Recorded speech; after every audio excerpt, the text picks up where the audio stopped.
প্রথমে আমি 4টে ছোটো সাইজের টমেটো নিয়ে নিয়েছি। এখানে বড় সাইজেরও নিতে পারেন 2টো, বাড়িতে আমার কাছে ছোটো সাইজ ছিল তাই আমি সেটাই নিয়েছি। মাথার উপরগুলো চিড়ে দিলাম। দুদিক থেকে দেখুন ক্রস করে কেটে দিয়েছি। এইভাবে সবগুলোই একবারে কেটে দেব। সবগুলোই কাটা হয়ে গেছে। এবার আমি কড়াইতে গরম করতে দিয়েছি জল গরম হয়ে গেলে তার মধ্যে 4টে ছেড়ে দিয়েছি।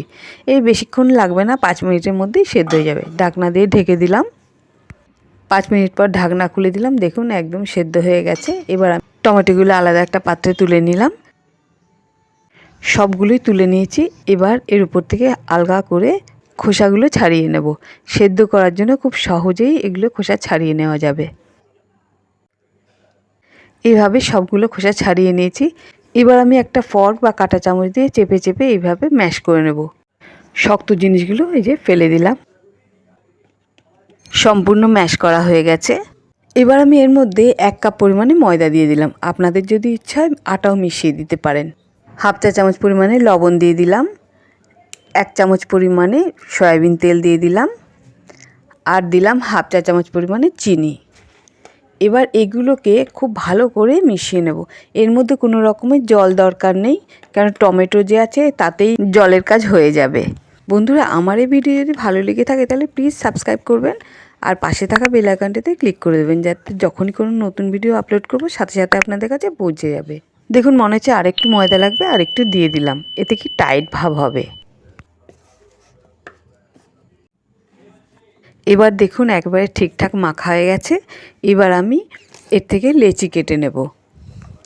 ঠিক এরকম খুব বড়ও না আবার খুব ছোটও না, মাঝারি সাইজের মোট 6টা লেচি বানিয়ে নিয়েছি। এবার আমি বেলনা চাকতে নিয়ে নিয়েছি। চাকতের উপর কিছুটা পরিমাণে ময়দা দিয়ে দিলাম। দিয়ে একটা লেচি নিয়ে আমি সুন্দরভাবে গোল করে প্রথমে বেলে নেব। দেখুন বেলতে বেলতে বেশ বড় সাইজের তৈরি হয়ে গেছে। এবার আমি এর উপরে কিছুটা পরিমাণে তেল লাগিয়ে নেব। তেল মানে ওই সয়াবিন তেলই ব্যবহার করলাম, যেহেতু ওই তেল দিয়েই করছি, ওই দিয়ে করব, অন্য কোনো তেল নেব না। পুরো তেল লাগানো হয়ে যাওয়ার পর এর উপরে কিছুটা পরিমাণে ময়দা ছড়িয়ে দিলাম। ময়দা ছড়িয়ে ভালো করে এর সাথে লাগিয়ে নিলাম। ময়দাগুলো খুব সুন্দরভাবে চারিদিকে ভালো করে লাগিয়ে দেওয়ার পর এবার 2 সাইড দিয়ে, মানে প্রথমে এক সাইড ভাঁজ করলাম, করে তারপর ওদিক থেকে আবার একটা ভাঁজ দিয়ে নিয়ে আসবো। ভাঁজটা পুরোপুরি হয়নি, আরেকটু সাইডে টেনে দেব। এই দিকটা ভাঁজ করার পর এবার ওই দিক থেকে আবার বাকি অংশটা টেনে নিয়ে পুরো এর ওপরেই দিয়ে সমানভাবে দিয়ে দিলাম। এবার আবার মাথার উপর সামনের দিক থেকে একটা ভাঁজ নেব, আবার নিচের দিক থেকে একটা ভাঁজ নিলাম, নিয়ে একদম 4 কোনা করে নিলাম। এবার এটাকে বেলে আমি বড় সাইজের বানিয়ে নেব।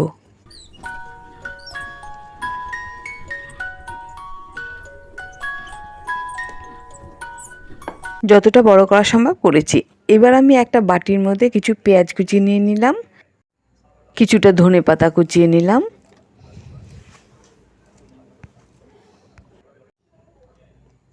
স্বাদ মতো লঙ্কা বাটা দিয়ে দিলাম। আপনারা এর মধ্যে লঙ্কা কুচিয়েও দিতে পারেন। সামান্য একটু লবণ দিলাম। দিয়ে এবার হাত দিয়ে খুব ভালো করে এগুলোকে চটকে নেব। চটকে নিলে কী হবে, নরম হয়ে যাবে আর লবণ সব মশলা চারিদিকে সুন্দরভাবে একরকম মিশে যাবে। সম্পূর্ণ মেশানো হয়ে গেছে। এবার আমি একটা ডিম ফাটিয়ে নেব এর মধ্যে। ফর্ক দিয়ে খুব সুন্দরভাবে সব কিছু মিশিয়ে নেব। খুব ভালো মতো ফ্যাটানো হয়ে গেছে। এবার আমি একটা কড়াই গরম করে নিয়েছি, তার মধ্যে তেল দিয়ে দিলাম কিছুটা পরিমাণে ভাজার মতো। তেল গরম হয়ে যাওয়ার পর আমি একটা পরোটা নিয়ে ওই যে ডিম ফেটিয়েছি তার মধ্যে দিলাম, দিয়ে এপিট ওপিট করে ভালো করে ভিজিয়ে নিলাম। নিয়ে এবার আমি এই পরোটাটা ওই কড়াইয়ের মধ্যে ছেড়ে দিলাম। ছেড়ে দেওয়ার পর কড়াইয়ের মধ্যে এক পিঠ ভাজা হয়ে যাওয়ার পর আমি এটাকে খুন্তি দিয়ে উল্টে দিলাম। ভাজা হওয়ার পর বলতে মানে কি, কিছুটা ভাজা হওয়ার পর, মানে এই ধরুন পুরো 1 মিনিটও না, হাফ মিনিট মতো করে উল্টে দিলাম। দিয়ে আবার এখানে এর উপরে একটু ওই যে ফেটিয়েছিলাম, ফেটানোর থেকে ওগুলো এর উপর দিয়ে দিলাম, মানে একটু পেঁয়াজ একটু ডিম লেগে গেল। আবার এই সাইডটাও উল্টে দিলাম, ওরকম হাফ মিনিট পর পর। এটা কিন্তু একটা জিনিস মিডিয়াম ফ্লেমে হবে না, পরোটা সাধারণত যেরকম হালকা আছে ভাজা হয় ওইভাবেই ভাজতে হবে।